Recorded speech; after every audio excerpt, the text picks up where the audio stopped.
일단 2차전지 같은 경우에는 제가 늘 말씀을 드렸던 게 11월부터 12월 달에는 2차전지가 제가 갈 수 없다라고 말씀을 드렸죠. 그래서 제 말을 들으신 분들은 아직 안 사셨거나 좀 종목들을 좀 매도를 하셨을 겁니다.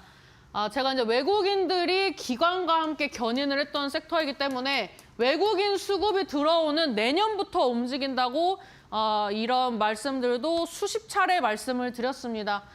그리고 이제 에너지, 이제 ESS 수요가 계속 증가를 하고 있죠. AI 데이터 센터 때문에. 그래서 이제 내년 기대감은 여전히 유효하고 12월이 좀 어려운 거지 1월 달은 무리 없다. 이렇게 좀 보시면 좋을 것 같습니다.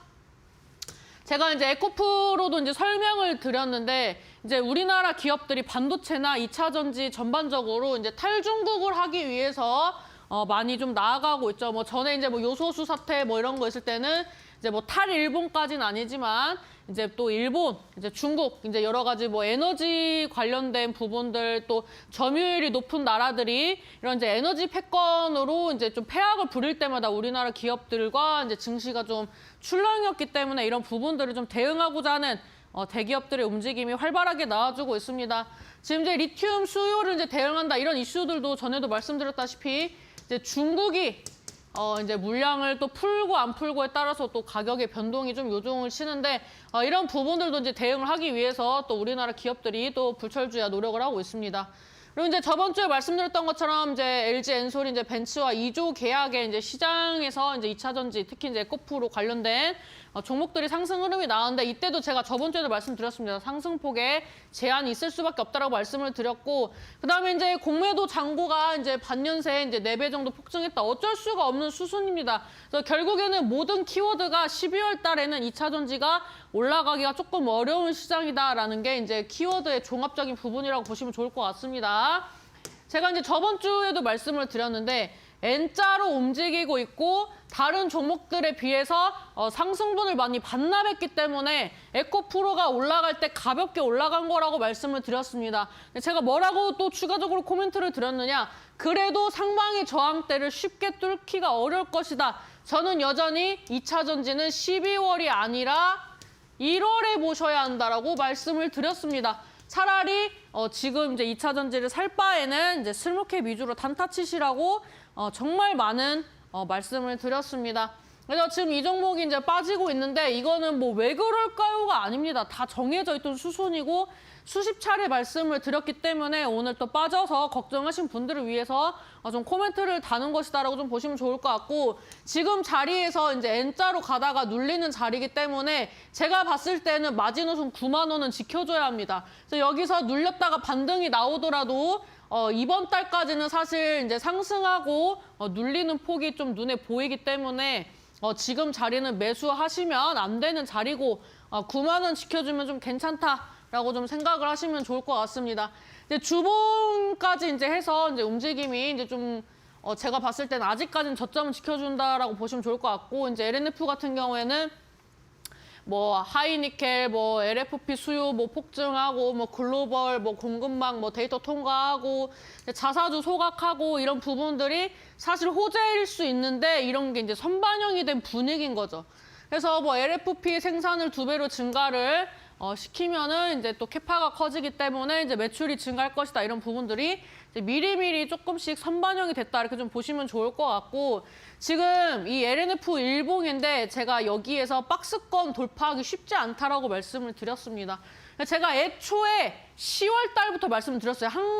한참 여기에서 시세 분출이 나올 때 말씀을 드렸어요. 이렇게 11월로 바뀌기 전부터 제가 LNF 박스권을 갇힐 것 같다. 2차전지 11월부터 가기 어렵다라고 대놓고 말씀드렸고 개별주 장세다, 제약바이오 움직인다, 로봇주 움직인다, 시장 변동폭 커진다. 시장에 대해서 늘 말씀을 드렸고 그런 시장이 계속 적용이 되고 있다고 보시면 됩니다. 지금 자리에서 이제 박스권으로 움직임이 나와주고 있는데 이 종목 같은 경우에도 지금은 못 움직이지만 1월 달에 이제 12월 달까지 쉬었기 때문에 1월부터 움직이면은 그 다음부터는 사실 15만 원을 다시 돌파 시도하는 거를 노려볼 수 있습니다. 이제 어차피 12월 얼마 안 남았기 때문에 혹시 보유하고 계신다면 조금만 힘내셔라. 이렇게 좀 말씀을 드리도록 하겠습니다. 이제 뭐 주봉 분위기로 봤을 때 지금 고점을 터치를 하고 이제 어느 정도 시세 나오고 나서 박스권으로 움직이는 게 더 잘 보입니다. 그래서 이제 앞전에는 일봉이었고 지금 이제 주봉을 보여드리는 건데 이제 고점 대비 반토막 이상 하락을 한 자리이기 때문에 추가적인 여력이 기술적 반등만 나와도 가능한 자리다라는 걸 보여드리기 위해서 주봉 차트까지 한번 체크를 해보시라고 보여드리는 겁니다. 포스코 퓨처엠 여기서부터는 제가 이제 새롭게 말씀드리는 종목입니다. 기존의 종목들은 대표적인 종목들을 여러분들한테 좀 말씀을 드린 거고 지금부터 좀 보실만한 종목이다라고 보시면 좋을 것 같습니다. 지금 이제 포스코 퓨처엠의 이슈는 이제 LFP 양극재 공장을 이제 건설을 한다. 포스코 시리즈 자체적으로 사실 이제 음극재 관련해서 이제 좀 어떻게 보면 우리나라에서 이제 주도하는 이제 섹터였기 때문에 제가 옛날에 이제 포스코 케미칼이라는 종목을 이제 이 2차 전지 음극재 관련돼서 이제 모멘텀을 가지고 있어서 좀 매매를 했었던 종목입니다. 그리고 저는 포스코 시리즈들을 좋아하는데 지금 뭐 에코프로나 뭐 LNF나 여러 가지 2차 전지 종목들이 이미지 소비를 많이 한 반면에 포스코 시리즈는 이미지 소비를 많이 안 했다고 생각을 합니다. 그래서 좀 상반되게 움직일 수 있기 때문에 좀 보시면 좋을 것 같고, 이제 이 종목도 국산 소재 수요로 이제 대응을 해보겠다 이런 이제 이슈들을 가지고 있고, 포스코 시리즈 이제 포스코 자체적으로 이제 또 리튬 호수를 보유를 하고 있죠. 그래서 이제 미래가 좀 기대가 되는 그룹주다라고 좀 보시면 좋을 것 같고, 이제 CMP 신소재 합작 마무리라고 이제 써있는데 이제 중국과 이제 지분을 이제 좀 투자를 해서 합작회사를 만드는데 이게 지금 원래 내년에 그 마무리가 되기로 했는데 2027년까지 좀 밀린 것 같아요. 그래도 일단 합작 설립을 해서 일단 이제 중국에 그런 이제 좀 대응을 해보겠다 이런 이슈들이 사실 뭐 긍정적으로 작용할 수 있다라고 좀 봅니다. 그래서 이제 탈중국 공급망을 이제 구축을 하는 그런 이제 기업이다라고 좀 보시면 좋을 것 같습니다. 이제 포스코 퓨처엠 일봉인데 이 종목 같은 경우에도 사실 약간 에코프로를 따라가는 느낌이었는데 조금 다른 느낌입니다. 왜냐하면 얘는 아직 봉을 안 세웠죠. 봉을 안 세웠기 때문에 에코프로나 LNF 이런 종목들이 밀려도 사실 포스코 시리즈는 조금 다르게 먼저 움직일 수도 있다라고 좀 생각을 하고 보시면 좋을 것 같고 이 종목이 만약에 20만 원까지 떨어진다면 좀 저가 매수 기회이기 때문에 좀 매모를 잘 하시면 좋을 것 같습니다. 그다음에 이제 포스코 스틸리온 얘는 오늘 말씀드리는 두 번째 종목인데 오늘 이제 아까 말씀드렸다시피 포스코 시리즈를 제가 좀 좋아한다라고 말씀을 드렸죠. 그래서 이 종목 같은 경우에는 2025년 탈탄소를 겨냥한 실행형 로드맵을 구체화했다. 이제 우리나라뿐만 아니라 글로벌 시장들이 뭐 기후 협약이나 이런 걸 하면서 좀 지구를 지키기 위해서 이제 뭐 탄소 배출이라든지 이런 부분들을 관리를 많이 합니다. 뭐 세금을 많이 부과를 한다든지 뭐 벌점을 뭐 매겨서 기업에 불이익을 준다든지. 그래서 이제 미국 같은 경우에는 이제 석유 회사가 이제 좀 탄소 포집 관련된 기술을 많이 개발을 해서 폐유전에서 많이 진행을 하고 있고 우리나라는 사실 구체적으로 하고 있는 기업이 규모가 크게 하고 있는 기업은 없습니다. 근데 꾸준히 좀 이런 탈탄소를 위해서 노력하는 그런 이제 기업들이 증가하고 있다 이렇게 좀 보시면 좋을 것 같고 일단 우리나라에 어떻게 보면은 이제 굴지의 대기업 중에 하나이기 때문에 이런 흐름들은 긍정적으로 좀 보시면 좋을 것 같습니다. 이제 국내 코팅 강판 업계의 실행형 넷제로 이제 모델을 이제 뭐 진행을 한다 이것도 위에 내용과 좀 일치하는 부분들이 있고 그다음에 이제 고부가 도금 강판으로 글로벌 강건재를 이제 공략을 한다 이렇게 얘기가 나왔는데 결국에는 이제 포스코 시리즈가 미래 지향적으로 나아가고 있다 뭐 이런 거를 이제 좀 어렵게 풀어놓은 이슈다라고 보시면 좋을 것 같습니다. 일단 뭐 포스코 시리즈 같은 경우에는 제철 회사 중에서 이런 좀 인건비나 이런 부분이 좀 사실 다른 기업에 비해서 조금 덜 들어갑니다.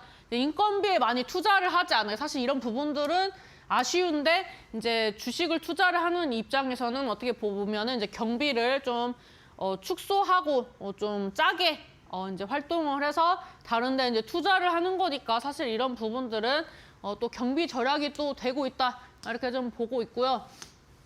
이 종목 같은 경우에는 이제 거래량이 별로 없어요.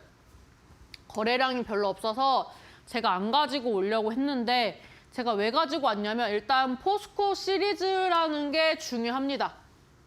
종목에 포스코가 들어가는 게 중요하고 요즘 시장이 우선주, 그다음에 이제 품절주가 움직이는 시장이잖아요.